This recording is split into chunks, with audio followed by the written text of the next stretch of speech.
Yeah. One time for the city. Yeah. Same aura as before. The smoke got blue and orange. All right, here we go. Salute to Knicks Nation on this Wednesday evening. Another edition of KFTV Live presented by KnicksFanTV.com. Head over to KnicksFanTV.com and join our free newsletter to stay up to speed on the latest KFTV news, Knicks news, post-game recaps galore. So make sure you guys are going to KnicksFanTV.com. The first day of practice, it's like the first day of school, man. The Knicks tipped off the 25-26 campaign with their first day of practice and first day of training camp. And we're going to take you inside Knicks training camp day one with our Knicks insider, man, Christian Winfield. Covers the New York Knicks for the New York Daily News, Knicks beat reporter for the New York Daily News. Hit the like button, hit the share button, subscribe to the channel. We're going to recap practice, plus Jordan Clarkson, Gershon Yabusele, the newest Knicks met with the media today, plus some more updates from Knicks head coach Mike Brown. Salute to everybody in the chat. Salute to our loyal franchise channel members. And let's get into it, man. My guy, Win Splash, is back in the building, man. Welcome back, man. My God. Thanks for having me. It feels like the summer is always too long, but not long enough, right? And now here we are, like you said, first day of school, Knicks practice, training camp is open. And I'll tell you one thing, I asked Gershon Yabusele, obviously he comes from Philly. Yeah. You know, he's expected to play a key role here in New York. I asked him what the first day of practice was like. He goes, I'm tired, man. Yeah. And that's because of all the running Mike Brown's got them doing. He was talking about they want to play fast. They want to get up-tempo. We got a chance to see what up-tempo looks like today. We're talking about Cat grabbing a rebound, throwing the ball up the floor, and then full sprinting as hard as he could to get a finish on the other end. And then we're talking about a free throw line at the end of practice, and if anybody misses a free throw, the whole team got to run sprints up and down the floor. So It's clear conditioning is a priority here. It's something Jalen Brunson was talking about on Media Day, being in as good shape as he can be because he knows Mike Brown wants to play fast.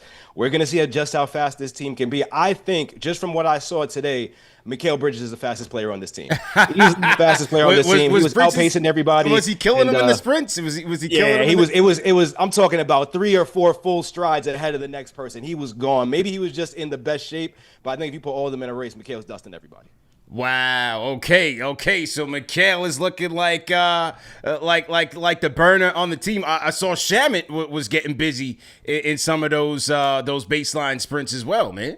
Yeah, listen, this is what Mike Brown wants, because I asked him, anybody could say you want to play fast, but I asked Mike Brown, what exactly does playing fast look like, right? Does that look like you getting a rebound and the person who gets the rebound is pushing up the floor? And he goes, no, the first part to being fast as a team is making sure your wings or whoever it is running as fast as they can to the corners. Because once you put pressure on the corners, that forces the middle of the lane to open up. It gives you driving lanes for guys who are getting to the basket. Then the help's got to come. You get to kick the ball out. And that's kind of what they want to do. They want to put pressure on the defense as fast as possible. That's why you're seeing guys like Landry and OG and all these guys running as hard as they can, because they know if they can get down court, number one, they're going to get an open shot. And number two, it's just going to do so much for the offense in terms of generating looks for other guys. We're going to see Jalen get easier looks because everyone's going to be playing fast.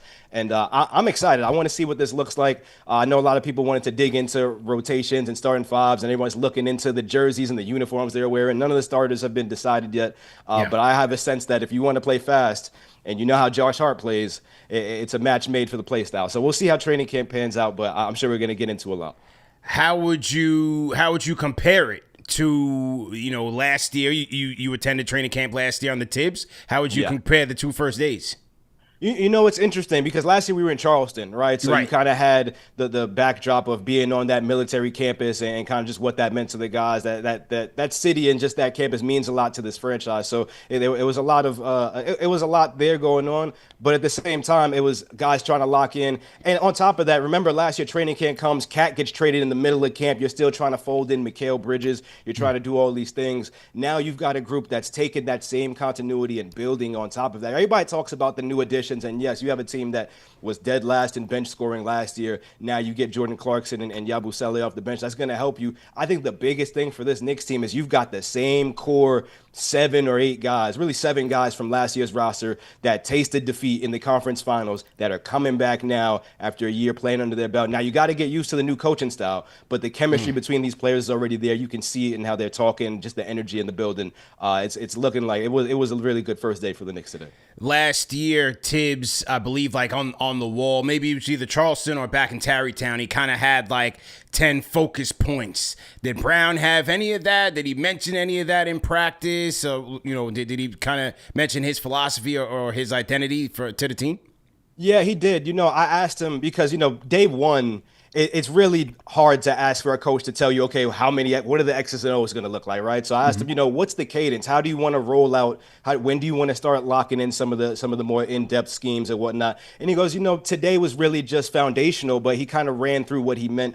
So when under Tibbs, he had these things called, I guess we call them tent poles, right? Or just how, we know Tibbs wants to, force turnovers, rebound strong, sprace the floor out, shoot the 3 ball. For Mike Brown, he said, our staples, I'm going to just read the quote from our staples are really important. Start with pace and spacing, paint touches, quick decisions, and ball reversals. Those things are extremely important to us. Now, if you want to take it a step further, we're in our early offense and we have what we call our automatic. So they're trying to get to a point right now that once they see maybe a player on the opposing side just line up in a certain way, they already know what to do just because they've run through it so many times. So to be able to try to figure out, what type of sets they're going to be able to run and how they're going to mix and match those rotations so far. It's day one. It's a little early, but today they just went on the foundations. Clearly the foundation, number one, is pace and space, pushing that ball. I think we're going to see this team get up more 3 balls. And that was something that we were all, I think, a little concerned with last year. You've got this team full of 40% or better 3-point shooters at different times in their career. Why aren't you getting 43s up in the game more often?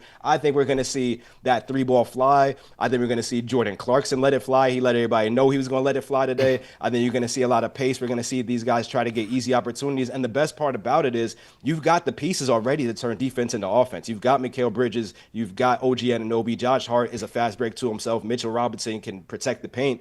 This is a team, and this is what Karl Anthony Towns said last year when he was asked to define Knicks basketball. He said it's when we're turning defense into offense and really getting out there and playing with pace. We're going to see a lot of that Knicks basketball this year.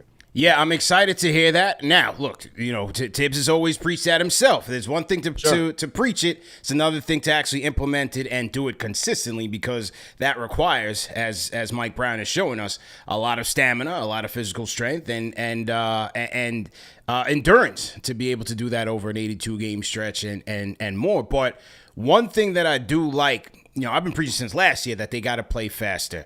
They have the horses, the pieces that can excel in a much quicker tempo. Mikal Bridges, Josh Hart, that is his game, especially off the live rebounds. Deuce. But Clarkson is a guy who you want out there playing up-tempo, playing with pace, and especially when the defense is not set. That's when he can get into his bag, and before you know it, he's sneaking in a jumper over you. But, man, I was very impressed with Yabusele's transition numbers last year. That was very impressive. He was in the 94th percentile in transition, points per 100 possessions, a plus 7.5 for Philly last year, 98th percentile in all transition, and the 99th percentile off of steals. 88th off of live rebounds. I mean, Yabusele's transition numbers, you can't sleep on them. They are excellent last year. Those are some great stats. And then when you also consider, some of these first preseason games are going to be against the Sixers. Now, he said there wasn't any bad blood, when you have contract negotiations, it's business. He was, thankful for the Sixers for being the team that gave him the opportunity. Remember, this is a guy who got drafted by the Celtics, and then in year 2 in the league, they cut him, and now it's over, right? He's out of the league, and then he kind of reemerges on the Olympic stage. Now he gets this deal. So he's thankful to Philly, but at the same time, he's got an opportunity to stick it to him, right? And when you mentioned all those stats, Mike Brown was talking a little bit about it today. His versatility, the ability to be able to play. He had to slot in at the 5 when Embiid was out. He had to slot in at the 5 behind Rudy Gobert for Team France, right? And then he's also naturally a 4 because he's 6'8", and he looks like he could bench 315, 345 pounds, right? This is a strong, stocky guy, and you're telling me that this is the guy who's slotting in to play really Precious Achua's minutes. And, Yeah. Precious, you loved him during his time here, but he wasn't really a threat on the offensive side. Gershon's a guy who can get you 20 on a good night, right? So, and we mentioned this earlier, the Knicks bench kind of being able to, from last year, only averaging 21.7 points. I think it's just better. It's more than production. We're talking about the ability to sustain the way you play over 48 minutes, because you can cycle fresh bodies onto the floor. This is what OKC does. This is what Indiana does. This is what Mikal Bridges said yesterday. He said, hey, look, we're going to be able to continue to play our same style without skipping a beat when me or OG or Josh goes to the bench. That's huge. That is a luxury this team did not have. And then on top of that, you're talking about potentially bringing in Malcolm Brogdon as a guy who's going to be able to sign a rest of the year deal. And you were getting outplayed by TJ McConnell in the conference finals. All love to TJ McConnell, great player. Yeah. Malcolm Brogdon's a guy who's not going to let you lose like that. So if you're able to really construct this roster and have that depth, you're talking about maybe an 11-man rotation when we were barely seeing 7 or 8 last year. Completely different Knicks team. They're going to be able to play fast all game long. And Yabusele, as you mentioned, is going to be a guy who thrives in that system. Even though he doesn't, when you look at him, you don't think that he's going to be a guy that's going to be able to get up and down the floor. But that's a guy who's going to be able to hurt teams from all over the court. Yeah, his transition numbers were really good with Philadelphia last year, and I did like that quote from Mike Brown. He spoke quite highly about Yabusele and his transition numbers and things of that nature. So going to be very interesting to see. Once again, salute to everybody in the chat. Hit the like button, hit the share button, subscribe to the channel. CP the Franchise, Christian Winfield, Knicks beat writer, Knicks insider for the New York Daily News. Man, just recapping what was the first day of Knicks training camp, the first day of Knicks practice. So you mentioned a couple of key players here. Obviously, one of the big training camp storylines is going to be the starting lineup. Now, Overreaction Twitter was right at it. We got our detective skills on today when we dropped a picture of the practice uniforms with Mitchell Robinson in the starter blues, Josh Hart in the second unit grays. Everybody was going crazy. They threw the tinfoil koofies on. What did you make of that initial alignment in terms of the starting five? We asked Mike Brown about that too, and he said, tomorrow you see Mitch in white and Josh in blue, and then another day you might not see another guy suit up at all, right? So they're running through different lineups as you expect. And listen, it's a decision you have to make. Josh Hart obviously lends himself to being able to play that Mike Brown style, pace. But at the same time, we saw when Cat wasn't out there with Mitchell Robinson, and we've seen in the past when Cat plays with Rudy Gobert, it works when you put a defensive-minded anchor behind him, right? So you kind of got to figure that out. But at the same time, this Mike Brown is not shied away from saying that he wants to play fast. And we know the transition leader for this team really is Josh Hart. That's a guy who's going to grab a rebound, push it the entire length of the floor. And now you've got 4 guys around him that are sprinting with him. That's tough. So I think we'll see this kind of unfold. And also with this, we have to consider Mitch is coming into the season without a contract, right? And he's up. And next year, if he doesn't have a contract, we see this play out in so many different markets. A guy comes into the season, doesn't have a contract, that February trade deadline comes up. Now you don't know. And the Knicks are a team that are flirting with that second apron right now. How much money can you give Mitchell Robinson in a year from now, right? So that's something that has to be on the table as well in terms of thought process. What does Mitch's future in New York look like? So these are all things that you have to consider. But in terms of starting lineups, I'm not sure how it shakes out yet. It looks like, just from the thought of things, the way they want to play, Josh Hart seems to be the perfect fit. Mm-hmm. But if you get to the preseason and now you're giving up, 125 points per 100 possessions, now it's a problem. You got to consider that. So we'll see it shake out over camp. I'm interested to see kind of who we see wear blue or white tomorrow. Maybe that's not going to matter, but I know everybody's going to want to see it. So we'll have to post How did Hart? What kind of device did Hart have on his hand? Did you take a look at the hand? What was it looking like? No, we were yesterday far it was away. looking crazy. We were on the other side of the court. But Mike Brown said he practiced and he played with the normal Josh Hart intensity that you expect. Josh is a guy that's a guy who we saw play through, and it took a real serious abdomen injury to get him out of the playoffs a couple seasons ago, and then last year he's playing through different nicks and knacks. This is a guy who's going to suit up and play through everything. Remember everybody had their lock screens with his bloody eye coming through, and he's still playing. This is a guy who's just going to run through a wall for his team. So I'm not really worried, but we have to see what the jump shot looks like. This is a shooting hand, and we kind of got to see, this is a guy who plays, he's running into folks, and he's going to have to be cautious, because if he aggravates this in the middle of the season, now you could have a problem. So it's something that we'll monitor. But as of today, day one, according to Mike Brown, Josh looks just like Josh, which is loaded up on Mike and Nikes and ready to run through a wall. Yeah. I'm leaning towards Mitch. That's always been my go-to. Yeah. Carrying over from last year, I just think the pathway to a championship, especially defensively, is with him having a major role in it. But overall, just over the course of this 82-game season, I think we're gonna see we'll see the Twin Tower units. We'll see the Towns at the 5. I would advocate for them not to play Mitchell Robinson in the second night of a back-to-back. So on those nights, I'm definitely going with Towns at the 5. I'm sliding Huck Porty out there. I'm sliding Yabusele in there to back up.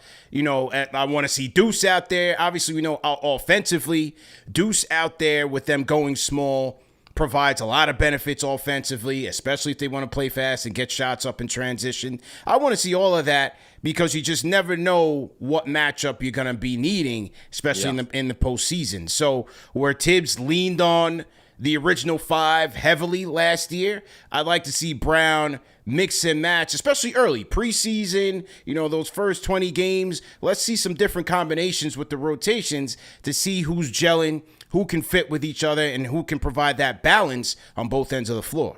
I think there's a fundamental difference between Tom Thibodeau and Mike Brown, and we really saw it last year when Jalen Brunson and Cam Payne and Deuce McBride all went out of the lineup at the same time. They all got hurt, and you saw Delon Wright step up, and you saw really Tyler Kolek step up, but really you hadn't seen Delon Wright up until that point step up and show you that he deserved to play minutes. And he stepped up, and the team was able to stay afloat until his guys come back. And then, even though this team was desperate for more bodies on the floor, Tibbs sends Delon right back to the bench, right? Versus when you look at Mike Brown in Sacramento and guys go down, and he turns to Keon Ellis, who's on a 2-way deal. And now Keon Ellis is pretty much a household name in Sacramento because he's been able to play himself into that type of impact player on the court. Mike Brown is going to trust some of these young guys. He's going to instill confidence in them, and he's not going to be scared to play them, right? I don't think we're going to be in a position where the Knicks are up 25 with 8 minutes left in the fourth quarter and Jalen Brunson's still on the floor, right? I don't think we're going to see that. I think we're going to see times where Mike Brown is leaning on the young guys. I think we're going to see times where, it might be a tight game and he might turn to a young guy and say, hey, your opportunity is now. We need to give this guy some rest, right? So I think that's one big thing we're going to see. And, and it's tough, right? Because if you give Tibbs, Jordan Clarkson, and Gershon Yabusele, those guys are on the floor, and now you've got a 9-man rotation, right? But we're talking specifically about some of these young guys at the end of the bench who really couldn't get any minutes even in blowouts. I think not only are they going to get minutes, but Mike Brown is a guy who's going to, breathe confidence into them, and that's what this team needs because you never know. You could have 10 men, right up until March, and then March 8th comes around and 3 guys go down and you haven't played any of your rookies, so none of them have any confidence to get on the floor, and now you're losing games. I don't think we're going to see that. I think you're going to see Mike Brown come in and really try to get these young guys on the same page, and that's going to be a world of difference because injuries happen to every team. They're unavoidable, and if your guys are ready to step up, you can weather that storm. You have Brogdon, you have Shamet in there. They're part of the last roster spot battle. We saw Shamet look like he was on the burgundy team. You had the green team, which looked like some of the younger players, the younger training camp invites. And then, Brogdon, he was in, some nondescript joint. They didn't even put a name on his on his jersey, man. But how were those guys looking in camp today? Yeah, listen, we didn't get to see much of those guys. We caught the end of practice today, which is really everybody getting. I would say everybody looked like they were running. Everybody looked healthy. There was nobody aside from Josh's finger. No one looked like they were nursing any injuries or anything like that. Everybody was out there sprinting, and I think it's really interesting. You've got this battle where clearly Landry, after what he did last year, and this is him coming back from a dislocated shoulder, being part of the team, not being in the rotation until the season's on the line, and then stepping up when his number is called with the season on the line. You can't discount that and his impact. And then you've got Malcolm Brogdon, who former Rookie of the Year. This is a guy who's a battle-tested, proven floor general, and you need that behind Jalen. But obviously, injuries have kind of been the theme of his career, right? So do you take a flyer on a guy who hasn't been able to stay healthy? Remember last year, Landry got hurt in camp, and they said get healthy and come back. So how does that work? But if you're telling me you're getting a healthy Malcolm Brogdon and a healthy Landry Shamet after you already added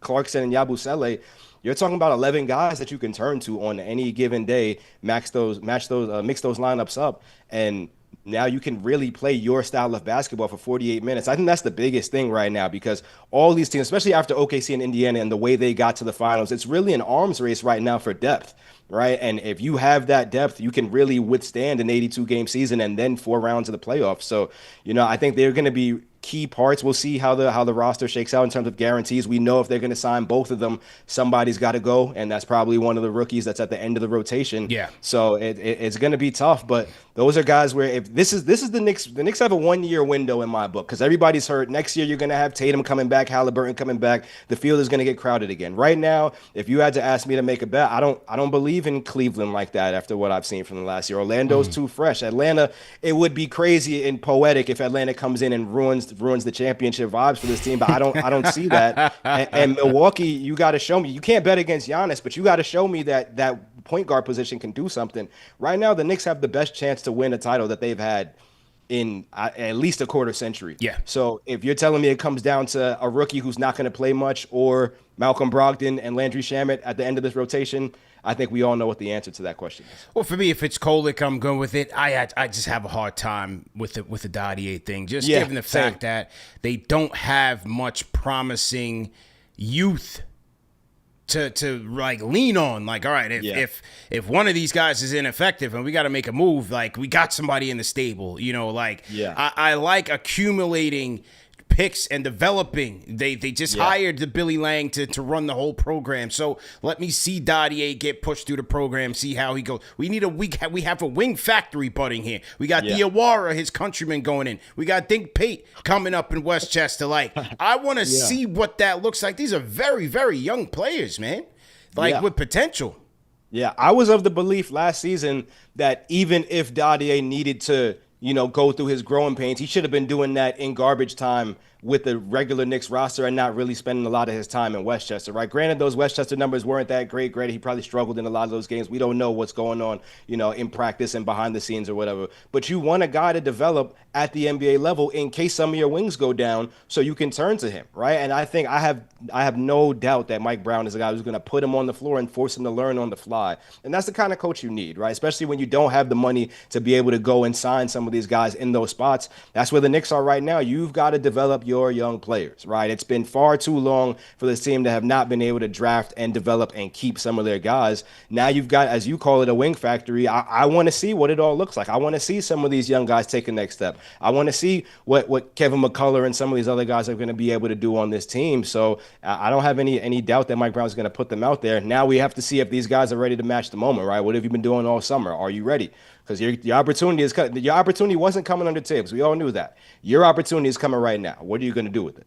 CP the Franchise, Christian Winfield, Knicks Insider for the Daily News. Salute to everybody in the chat. Hit the like button, hit the share button, subscribe to the channel. If you are a Franchise channel member in the chat, throw your ones in the chat, man. Salute to our loyal Franchise channel members. So for always being in here and supporting us, we definitely appreciate you guys. And speaking of channel members, I see somebody sent us some love.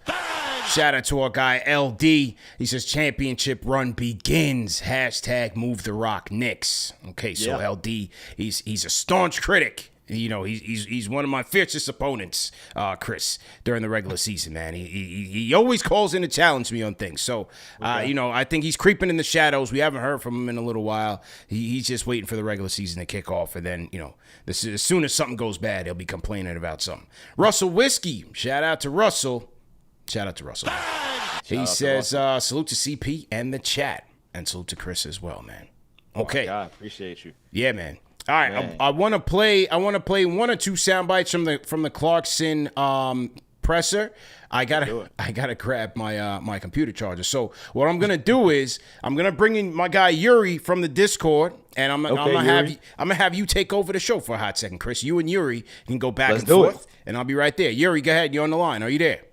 Yep. I'm here. Okay, you and Chris on the line, man. Go ahead, man. What's going on, Yuri? How you feeling? I'm excited for the season, man. Media day, content day, whatever the bloody it's called. I don't really care. I was just happy to see the guys back in the gym again. I think the thing that Knicks fans should be most excited about right now, and granted, there are all good things happen when Jalen Brunson had the ball in his hands, right? This is a guy who, put the Knicks on his back for different stretches at a time and was able to really power this team to back-to-back 50-win seasons, really get this team to the Eastern Conference Finals. But one of the themes of training camp and media day so far has been that ball is going to move.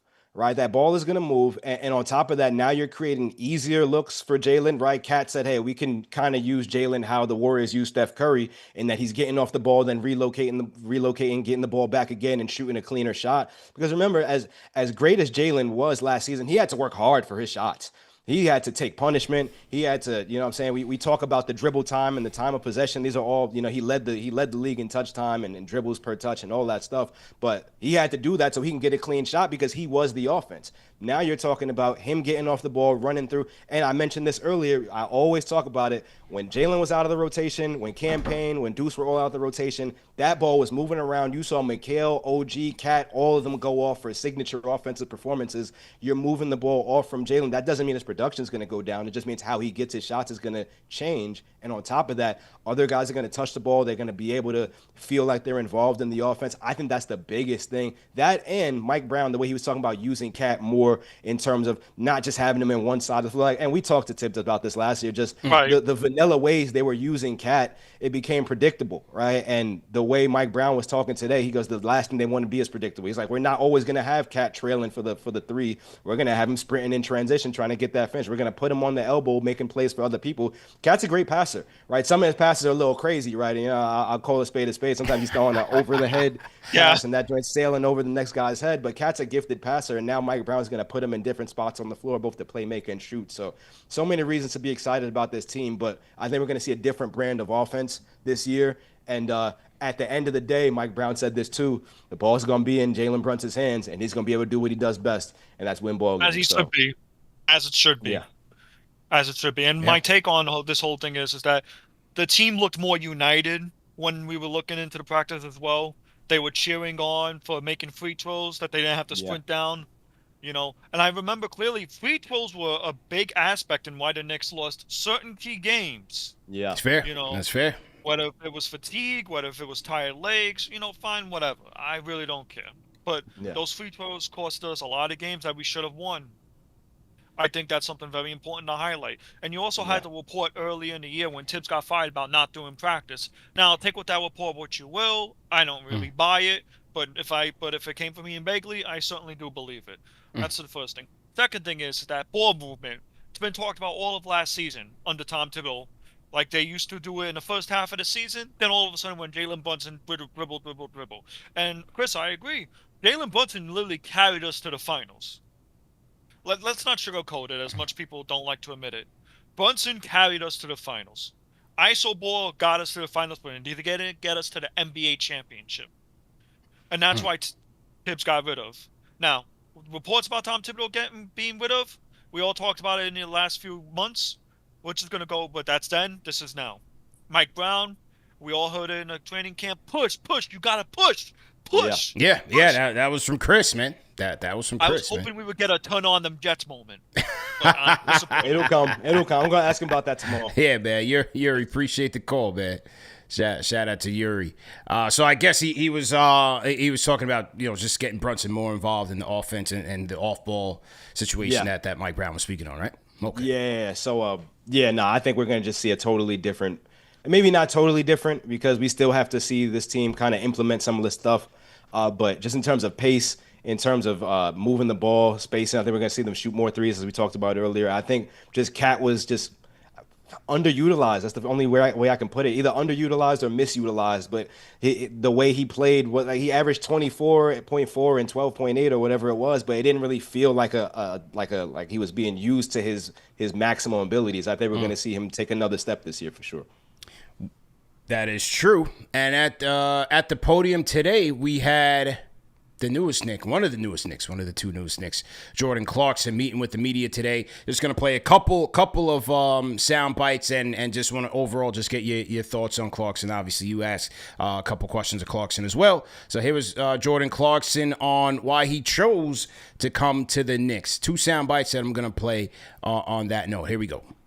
Why you? I mean, the team is, really good. They're playing for something.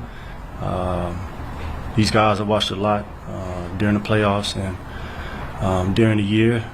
Just felt comfortable in this space. Josh being here and having conversation with those dudes during that time. I just wanted to be here.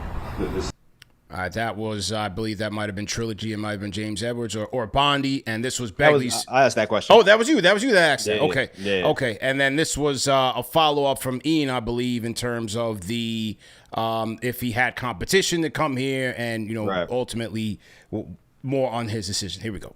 I said just the comfortability I had here, seeing those guys play, Josh, Jalen, Kat, just watching them throughout the playoff series and just made me want to come here. And that was, my top of the list when they said, you got an opportunity to come to the Knicks. I was full go. It was no listening, nothing else. All right, man. Well, what you think about the Clarkson presser? What were your overall impressions of Jordan Clarkson, man? This is a man who won 17 games last year and has been relegated to the bottom of the Western Conference for the last 3 seasons. For years. And now he gets to play. For years. Now he gets man. to play for a 50-plus win team with championship expectations. The same goes for Yabusele. We all knew that Paul George and Joel Embiid were going to miss a combined 80-plus games this year, right? Like, we knew that was going to happen, and the Sixers were terrible. And Gershon Yabusele said, hey, it feels good to actually be able to play for something, play meaningful games again. So I think, number one, these guys are just happy and invigorated to be part of what the Knicks are doing right now. But from a fit standpoint, Jordan Clarkson, this is a guy who had more 20-point games himself last year than the Knicks bench had combined, right? This is a guy who's scored more bench points over the last 5 years than anybody else, and he started one of those years. You know what I'm saying? Like, this is a professional scorer, and when you talk to Mike Brown about him, he's saying, don't forget, Jordan Clarkson averages more than 2 assists. That means he's somebody who can go out there and, he can score, but he knows how to play the right way. So that's something that Jordan Clarkson's funny. He goes, these guys know towards the end of the year, if you throw me the ball, I'm shooting that thing. Yeah. But to start the season, he's trying to just figure out how he fits in. And I think his role is going to be really apparent, right? Right now, especially if you're talking about Brogdon coming in and being that second unit floor general, they need Jordan Clarkson to go out there and score the ball. That's all it is, right? Go create for yourself, and then when the help comes, create for somebody else. And he's going to be able to do that. But he mentioned it today. Defensively is somewhere he's got to pick up, especially communication. So we got to watch out for him on that front. Definitely has to pick up defensively. Look, he kept it a bean. If it's coming to him, you don't got to tell him to shoot. And he's going to have some nights, like I tell Dick Stacy, he's going to have some we don't need that nights. I'm already preparing for it. I'll get my heart medicine, my cardiac conditioning up. I'm in the gym, I'm on the treadmill. But, that just comes with the territory of having a guy like a Jordan Clarkson on the team. But given where this team is trying to go and the circumstances in which they got him, I'm cool with it. Like, he was a guy, like Knicks fans will tell you, he was a guy, Knicks fans would be like, man, we should trade for Clarkson every year at the trade deadline. Yeah. I'm like, I'm not giving up anything for him. But, to get him on a vet min in the way that you got him, it's good value for the pick. It's crazy, right? Like, imagine you finding out you're able to get a 16-point per game scorer for pretty much free, right? That's why it's obviously $2+ million is not free, but by NBA standards, Jordan Clarkson, if he was an unrestricted free agent, he can go out there and get 15, maybe 20 mil from the right team if they need him. So to be able to get that kind of value on the deal, you're not going to be able to find that. So, and then on top of that, this is just a guy who's proven you get him the ball and you clear out. And these are more like we saw a campaign last year. Love campaign, everything he brought to the team, but the shot selection sometimes was crazy, right? And he was the first person to say it. Jordan Clarkson, you kind of live with some of that shot selection because he's a guy who can go get you 25. So I'm excited. This is a move the team needed to make in terms of just how you address that bench scoring. And he seems like a good fit. He has connections with all these guys. He said Kevin McCullough Jr.'s dad was his middle school coach, which is crazy. I'm like, what? This is insane. It's crazy how the basketball world is big, but when it gets to their levels, very small. He did mention that. He played with Hart with the Lakers. He said him and Cap said this at the roommates show, that Cap was kind of recruiting him, and at the World Cup he mentioned the Cap like, yo, I'm available. Get me out of Utah, please, please get me out of here. He said that today too, and it's just like, man, that's how I goes to show you. These guys are talking all off season. These guys are going to try to line up, but obviously the money part of it was going to be where the hiccup was, being able to get him on a minimum. Man, that's like robbery. You able to get him for that low? It's crazy. For sure. So that was Clarkson's meeting with the media. This was after practice, correct? After? Yes. Okay. Yes. All right. This is after practice. Okay. So now here was Yabusele. There's one quick one on Yabusele and his meeting here. Yabusele, as we know, played for France in the Eurobasket, so he was very busy all summer. He had a busy summer. And unfortunate loss. I forgot who they lose to. And who they lose to? Georgia. They lost to somebody on untimely exit in Eurobasket. But Yabusele was the captain of France, and here he was on his decision to join the team. Here we go. I just like it, the team, the spirit that they had on the court, the way they was playing tough every possession. It was really playing together. You can't really tell they was really bonding together, and they had a goal together. So I liked it, and they just fight on the court. They give everything out. There's a certain standing we saying Jordan he came to a situation where it's struggling for wins. You come to a team now that is championship contending. People think the difference in that for you, just the excitement of that. Oh yeah, for sure. What they did last year was awesome. So everybody get to watch it. I was really watching the series, especially against the Indiana. I really think they give it everything out there, and it was really fun to watch. So for sure, this play too. Coming in here, I'm just telling myself, I'm just trying to give my best on the court, try to help the team win as much as game as possible. Take it step by step, day by day. So what were your impressions of Gershon Yabusele, man? This is the him and Jordan Clarkson both said something interesting, and I'm only picking it up now when you're running this back through that their first thought about why they came to the Knicks. They really liked what you're building here, right? And part of that is because you've got guys that went to college together that are kind of the nucleus of this team, that are kind of being able to really set the vibes and the tone for this team. And I think that speaks volumes in terms of Yabusele. This is just a guy who, we asked him what role he prefers to play, whether he's going to be at the 5 or the 4, or how he sees himself fitting. And he's just like, yo, whatever Mike Brown wants me to do, I'm going to go out there and do it. I know I can shoot the 3. I know what I can do, but it's really about helping this team get to the next level. And like I mentioned earlier, you're sliding him in right where you were trying to play Precious, and those minutes weren't going according to plan. Now you have an offensive threat, a versatile, defender, a guy who can shift up and down, and a guy who plays at, under pressure. This is a guy who played really well for France on the biggest stage of them all, right? So I think just in terms of building this roster, what the Knicks were able to do, this is your best team in the last 25 years. Let's see where you can end up. Let's see if you can run the table. Yeah, and it was announced today that Precious is going back to the Miami Heat, the team that drafted him. So Precious Achiuwa is taking his talents to South Beach. But as you said, with the acquisition of Yabusele, you get an immediate upgrade, especially on the offensive side. A bit more versatile in that Yabusele can play the 4 and the 5, where Precious was more in the 3 on the 4 side of things. But, Yabusele's three-point shot, that's what they got him here for, a 40% three-point shooter and above the break three-point shooter that they didn't really have across the roster like that. So he gives them a bit more versatility on the perimeter. He gives you more firepower. Again, like you can play him with Towns. You can have him subbing in for Towns. So there's different combinations of players that he can play with. His pick and pop was also very good in the league. So, playing off of Brunson, playing off of maybe a Brogdon, maybe a Clarkson.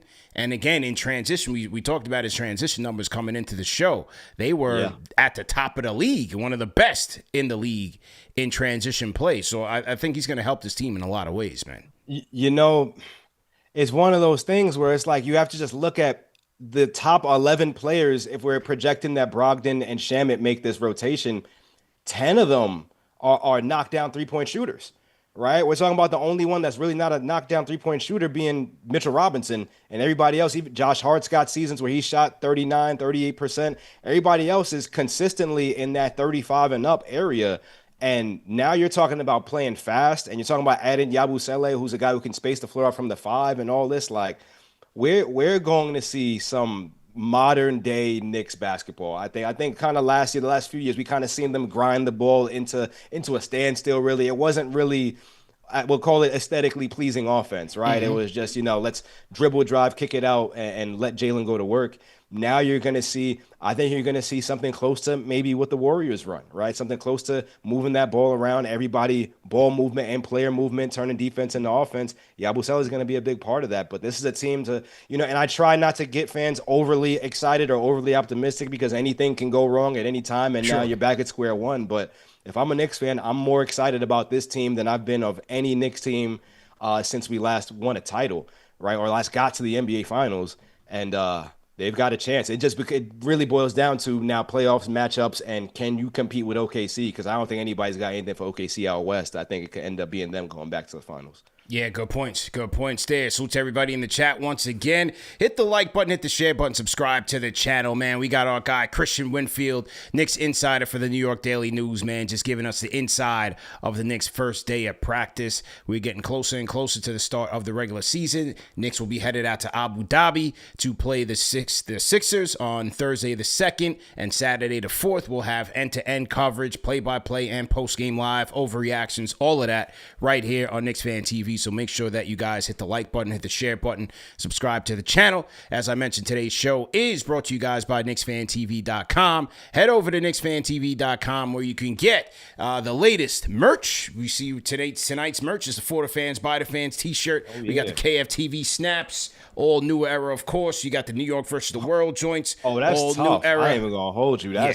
Yeah, that's some heat. I need me one of those. I ain't gonna hold you. New York versus the world. You see, that's a good one. We got the all city vibes. And we got the mouse eating the pizza right here. We got all attention to detail. We got the sewer. Nah, that's clean. You know what I mean? Bro. KFTV on the sewer clean. Cap.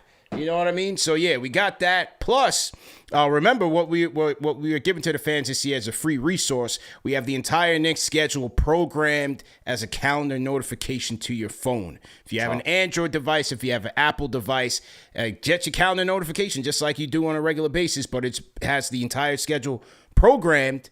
And then inside the notification, you will see links to the post-game show, so you don't miss post-game. You will see links to buy tickets if you need tickets last minute using our SeatGeek code, and you will see tickets to get to the watch party if you want to come through to the watch party if we have one on that night. So end-to-end resource, free $99 for our viewers. And once again, we have the Android version and Apple version. If you need those in the chat, we'll drop the links in the chat, or you just leave a comment in the comment section.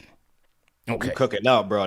We cooking, man. That's massive. It's a very important right season, and so we got to make sure that the fans aren't missing a beat, aren't skipping a beat. You know what I'm saying? Yeah. Are you going to Abu Dhabi, bro? You going to Abu Dhabi? Nah, you ain't gonna catch me out there. I'm chilling, bro. You ain't gonna catch me in Abu Dhabi. I'm gonna be right here watching. Hey, if you're having a watch party, maybe I'll pull up. Let's see what's up. Leaving Trilogy out there by himself to ride the camels on the sand dunes. I think Bondi's going. Popper's going. Bondi. Not Trilogy. Bondi and Popper are going. Bondi and Popper. I didn't know you call him Trilogy. That's funny. That's a good name. Our guy, shout out to our guy Cody Glock. He gave him that nickname on his first show. It is Bondi and Popper are representing the beat out there in Abu Dhabi. Nice. Okay. Well, shit. We'll be watching either way, man. All right, man. Let's get to the phones. We'll wrap up with these two callers. Let's go to LD. Do it. LD called in. LD on the Discord. My boy, CP, you good? Yeah, good, man. Thank God, man. How you doing? Good. Thank God. I just want to say I appreciate this Christian dude. I appreciate it. Yeah, man. Because everything that he said is exactly what I was saying last year and the year before. I know you mentioned that I give you pushback. Yeah. Pushback I've always consistently given you is just praising Leon Rose for the rosters he's always given Tom Thibodeau that kept getting brushed under the rug in excuses to defend Tom Thibodeau's 7-man rotation. Obi Toppin was not that bad, as you can see. Quentin Grimes was not that bad. Hartenstein was amazing. A lot of these players that have come through the Knicks organization in the past year, even Precious Achiuwa, is not that bad. Leon Rose is consistently, since he's got here, given us amazing enough rosters to at least go 9 players. You know what I'm saying? And everything that he said so far about what Mike Brown's vision is, when he mentioned the dribbles per touch, that Jalen Brunson has led the league for the last how many years, all I've always been saying is, that's if we're looking at it from the championship level, we know that cannot give us the results that we need. But Leon Rose has consistently given us rosters to at least perform. Now, I do got a question for Christian though about about Jalen Brunson playing a little bit more off ball. Okay. I watched I don't know if you watched Team USA, the FIBA championship where he was on the roster. I did. Okay. He was forced to play off ball a little bit because they had Anthony Edwards and other players who were going to handle the rock. And Steve Kerr didn't necessarily need him to be on ball that much. He wasn't too productive off ball. I don't know if it's because he was too small to play a shooting guard style of play. So what kind of role do you think Mike Brown is looking for him to play? Is it kind of a Steve Nash distributor, or like what's the goal? I don't know if it'll be a Steve Nash distributor type of situation, because Steve Nash also had when I think of Steve Nash, I think of him driving into the paint, then curling around the rim, coming right back out. He still got his dribble, and now he's either pulling up for the midi or getting somebody else open. I don't know that we're going to see, and granted, some of these possessions, Jalen's going to have the ball and do what he does best, which is create a way to score. But I think, the way I keep thinking about what Kat said, right? Kat said, if you look at how the Warriors use Steph Curry, and Steph is a guy where you need him to put the ball on the floor, he's going to be able to do it. But for the most part, he's getting off the ball. He's running around screens. And that's one of the reasons why Jalen is trying to get in as good a shape as ever, because he's going to be moving around. He's going to be leaking out in transition. He's going to be, maybe he'll be spacing the floor. I think Tom Thibodeau, and not Tom Thibodeau, I think Mike Brown is going to put Jalen and Kat and really all these guys just in different spaces on the floor that we didn't really see them last year. What that looks like right now, I don't know. You make a good point about Team USA because, I had to cover that series from the couch, and Tyrese Halliburton now played Jalen in those FIBA games, right? We saw kind of that. Even what's his name? Austin Reeves. He had a better series. It's not because he's better, obviously, but it's just the play style that Steve Kerr wanted to run, which is more ball movement and only kind of having Anthony Edwards on ball more than anybody else, kind of left Brunson, lost in space a little bit more than when we see him on the Knicks.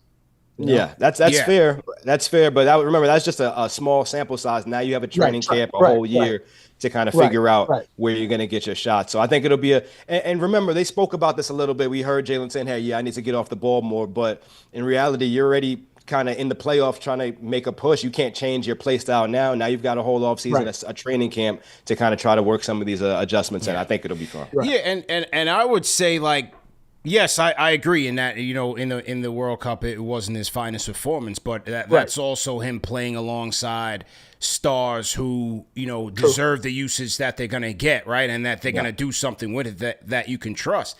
I think where Brown is concerned, I don't see his usage dropping in that regard. I just think it's getting him the ball in spots where it's not him dribbling to get that, right? Like, it's just more efficient. I think it's just a more efficient way to get him productive. And to me, that should be playing off a Cat more.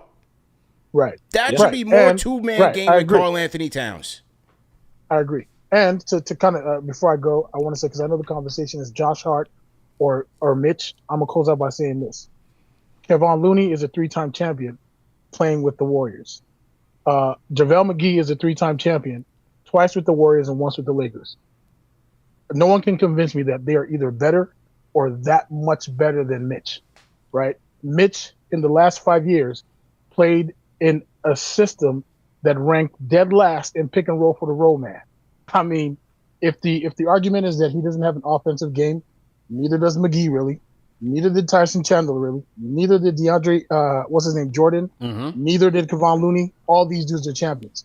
And all their coaches needed to do was just figure out how to use them in space, which I believe Mike Brown knows how to do. And we will see Mitch shine more than he's ever shined, because all of Mitch's offense has come off his hard work on that offensive glass.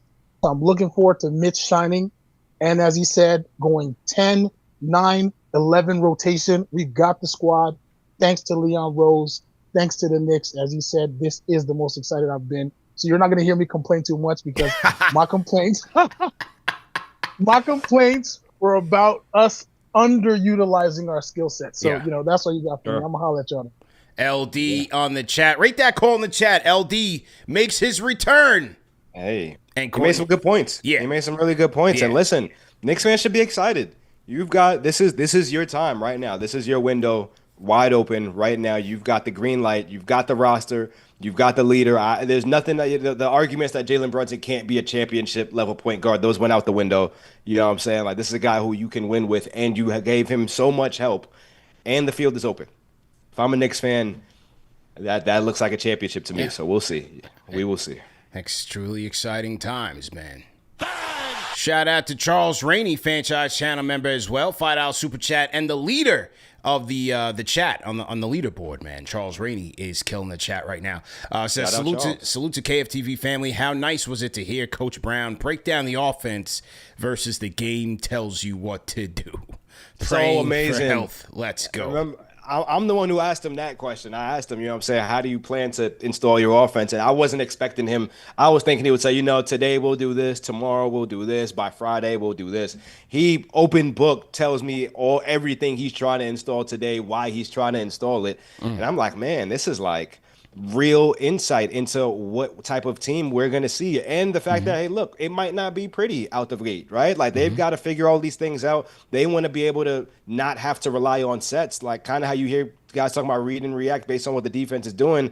That's where they want to get to, right? And if I'm a fan, or if I'm just a reporter and we're talking about modern day offenses, that's music to my ears, because I want to watch good basketball. Good basketball is not predictable. Good basketball, anyone on any given night can have their night, right? So that's what it sounds like it's going to be for this Knicks team. And that's just such a stark contrast from the offense we've seen them run over the last few years, which is really just a lot of ISO heavy dribbling and driving, kick, and somebody get open for a three. And then, no, the three's not open. Let's get it back to Jalen. 8 seconds on the clock. Yeah, I think we're going to see a lot of a different type of offense. I'm looking forward to it. Shout out to Isaiah, man. Welcome to the franchise channel members. Isaiah is joining the squad, man. Shout out to my guy Julio. He's listed in the chat as Julio in parentheses KFTV Watch Party Gang. Shout out to Julio. So he put his name out there, so I know exactly who that is, because Julio literally, he only missed one of the Knicks playoff games. So I remember it vividly because he's at every watch party. Julio, you get to the watch party, Julio's at the bar. He's already getting involved. He's already making himself at home. That's our guy Julio, man. So shout out to Julio, man. He is a watch party veteran, and he'll be there on the 22nd when the Knicks open up the season against the Cleveland Cavaliers, man. Shout out to Julio, man. Shout out Julio. Sound like a good dude. Yeah, man. Let's go to the closer of the night. Let's go to Rambo from Tampa. Rambo, how you feeling? From Tampa. You already know. I'm trying to get ramped up, first day of training camp. So I gotta, I gotta get back right, CP. Let's go. Shout out to you, Chris. Y'all already know I'm hiding in the car right now. I gotta get back. I gotta get back in the season form right now. Yeah. But I'm doing amazing right now. Why are you hiding in the car, bro? Please explain. What's going on? Listen, Chris, because it's too soon to hit the lady with, it's too soon to put the lady on pause and let her know KFTV is taking priority. Okay, it's only training day. All right, it's only first day of training day, but I gotta get in. All right, CP fellas, breaking up ladies, households is crazy. No. We don't condone breaking up households. Yeah. We try to strengthen them. Okay. You're right. We try to strengthen them. CP just got engaged this summer, man. Yes, so sir. a few weeks before preseason kickoff, fellas, what are you doing? The weather's getting cold. Are you checking tires? Are you filling gas tanks right now? Are you getting just because flowers? If you're not, it's the time to do it right now. Take the garbage out on time. Man, don't let the garbage be late, man. Wash the dishes. He doesn't have to tell you. Come on. I don't got those problems, thankfully. I'm chilling right now. I'm looking forward to one day having those problems. Chris representing the Red Pill Army. He said, "Nah, we ain't got that type of issues over here." Chill. Hey, listen, Chris, you are an important component to all of this. You are an inside man. This is why we needed to check in with you. I'm not gonna lie, I was so excited to hear from you today, and just all the insights you had. You're breaking down the offense with the emphasizing and all that, and it's like it's so imaginative. It's like I can see the offense. It's gonna be so creative.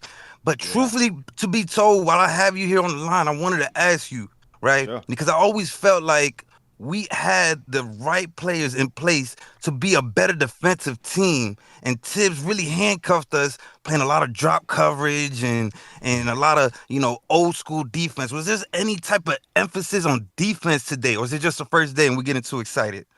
I don't want to bash Tibbs crazy. You got to remember Mitchell Robinson missed so much of last season, then you had to work him in. That's a big part of your defense, especially when you're trading for Cat. Yeah. Right? We've seen what the successes look like with Cat. You got to have that anchor behind him. You didn't have that. So, and then you saw once Mitch came back, the defense was top 10 basically the second half of the season, right? So, that being said, there is an emphasis on playing an aggressive and physical style of defense, right? And you hear that, you're a Knicks fan, your ears should perk because that's the type of defense that gave you the most trouble last year. These teams that muck the games up, I think we're going to see the Knicks kind of really try to force. And remember, last year, you saw OG, Josh, and Mikal out there forcing turnovers like it's nothing. In the playoffs, you're seeing Mikal get stops, OG get stops on Tatum and all these guys. You know the ability to get stops is there. Now it's just a matter of can you bring that aggression? Can you bring that physicality? Those are things that the players are saying they want to bring on the defensive end. So I think we're going to see an improved and new look team on both sides of the floor. I'm still curious to see what it looks like, how much Mitch is going to be out there with the starting unit, with the bench,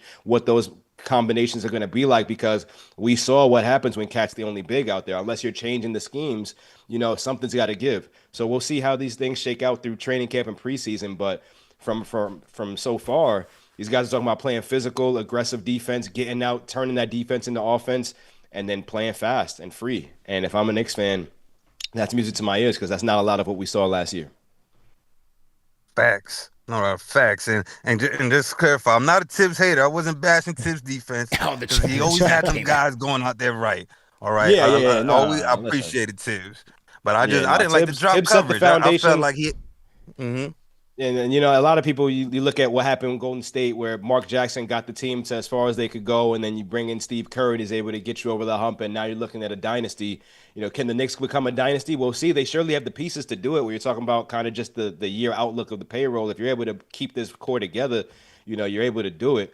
And sometimes it's just a new voice that you need. Shout out Tibbs for laying the foundation of what this team. I think Tibbs is responsible for bringing that workers like blue collar mentality that you're going to go out there and you're going to play your butt off, and you're not, quite frankly, you're not going to touch the floor if you're not, right? But sometimes you need someone with a little bit more of a modern view on basketball. And Mike Brown has talked about how his perspective has changed over the years, having coached under different guys and coached different types of athletes. This is a guy who's coached Kobe, LeBron, different stars over the course of his Steph Curry as an assistant. Now you get Jalen Brunson and Karl Anthony Towns, and you're getting them. And you had De'Aaron Fox and Domantas Sabonis. Like, what's to say you don't see Cat bringing the ball up the floor in transition and making plays the way Sabonis did? He's able to do that too. So I'm excited. I think this team is going to look so good.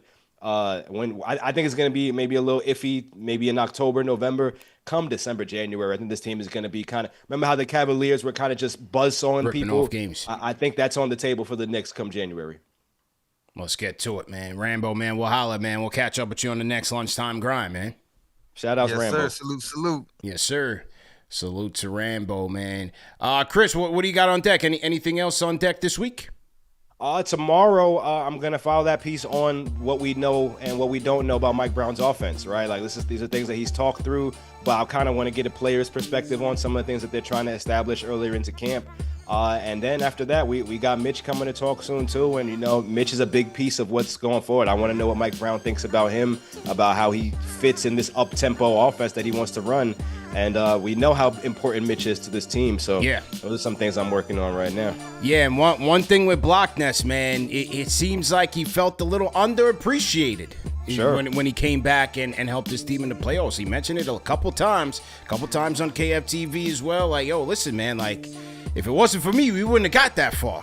So I feel like I think he's negotiating through us a little bit for that next bag. So yeah. I'm going to be interested. We're going to be listening out for Mitch's presser. Mitch is a key piece to what this team is trying to do, but he also doesn't have a contract. And that's just the dark cloud that's hovering over the entire situation is next year, if the Knicks don't make a move in February, you're going to be put in a situation where you might have to go over the second apron to keep him, or he's going to leave in free agency. What does that look like? So that's kind of the undercurrent right now. We all know how important Mitch is to this team, but if the Knicks aren't going to keep him, we've seen in the past, if you're not going to pay a guy, you're going to trade him by the deadline. We've seen that happen. So guys that you thought weren't going anywhere. True. Right? So True.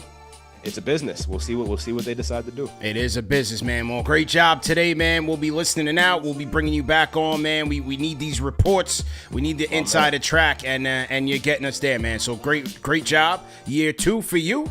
So keep up the good work, man. Let's get it, my God, man. I appreciate you for having me. And let's do this more often. This is a ball. Yes, sir. That's our guy, Christian Winfield, ladies and gentlemen. You can follow him on Twitter at Chris Splashed. Right, Chris? Right, Chris Splashed. Yeah, that's there it. we go. And then you can always just go pick up a New York Daily newspaper. There you go. Go to the back page. It's Knicks season, so we're going to be on the back page, and we're probably going to be there for a while. There you go, man. Once again, we want to thank our franchise channel members for tapping in, our just everybody for tapping in. Team #News. Shout out to the replay gang. Shout out to our Uber drivers, MTA drivers, everybody riding the delivery trucks, Amazon, UPS, whatever you guys are doing out there on the road. And keep it locked, man. And you know where to go. You know where to come to whenever there's Knicks breaking news or we got to get the family together for a conversation. So appreciate everybody for tapping in. Remember that these shows are available in audio podcast format, so we are available on every platform. Follow us on our social media channels as well, and we'll see you guys tomorrow, man, for another training camp report. Peace.